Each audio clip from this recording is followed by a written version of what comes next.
যদি একটা কাঁচা ডিমের ওপর 1000টা গাডার জড়ানো হয় তাহলে কি সেটা ভাঙবে? আর লাস্ট যা হলো সেটা ছিল অবিশ্বাস্য। সেটা দেখার জন্যই বন্ধুর হাত থেকে প্রথম গাডার লাগানো শুরু করলাম ডিমের মধ্যে। 10টা গাডার লাগানো হয়ে গেছে, এখনো পর্যন্ত কিছু হয়নি ডিমের মধ্যে। কিন্তু চিন্তা নেই, আমাদের কাছে এখনো অনেক গাডার আছে।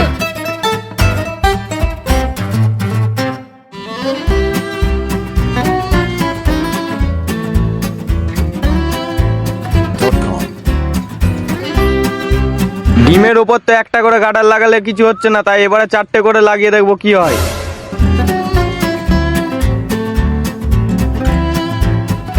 একই 4টে গাডারেও তো কিছু হচ্ছে না ডিমের মধ্যে, তাই এবারে 8টা গাডার লাগিয়ে দেখবো কি হয়। 8টা গাডার একবারে লাগানো হয়ে গেছে, এখনো পর্যন্ত দেখছি কিছুই হচ্ছে না ডিমের। তাই এরপর একবারে 10টা গাডার লাগিয়ে দেখবো ডিমের ওপর কি কিছু হবে কি হবে না। কিন্তু 10টা গাডার লাগানোর পরও দেখি ডিমটার ওপরে কিচ্ছু এখনো হয়নি। কিন্তু চিন্তা নেই, এবারে একসাথে 15টা গাডার লাগিয়ে দেখবো ডিমের ওপর। একই 15টা গাডার একসাথে জোড়া করে লাগানোর পরও ডিমটার দেখি কিচ্ছু হচ্ছে না। তাই এরপর দেখবো একসাথে 20টা গাডার লাগালে কি হয়। একসাথে 20টা গাডার লাগানোর পর ডিমটা দেখি হালকা হালকা চিরপাট ধরে গেছে। চিরপাট ডিমটা নিয়ে যখন বন্ধু আরেকটা গাডার লাগানোর চেষ্টা করে তখনই দেখি বাস্ট করে। কি ডিমের মধ্যে 800টা গাডার হতে না হতেই তো দেখি ডিম বাস্ট করে। তোমরা যদি এরকমই মজার এক্সপেরিমেন্ট দেখতে চাও তাহলে চ্যানেলটাকে লাইক সাবস্ক্রাইব করে রাখতে পারো।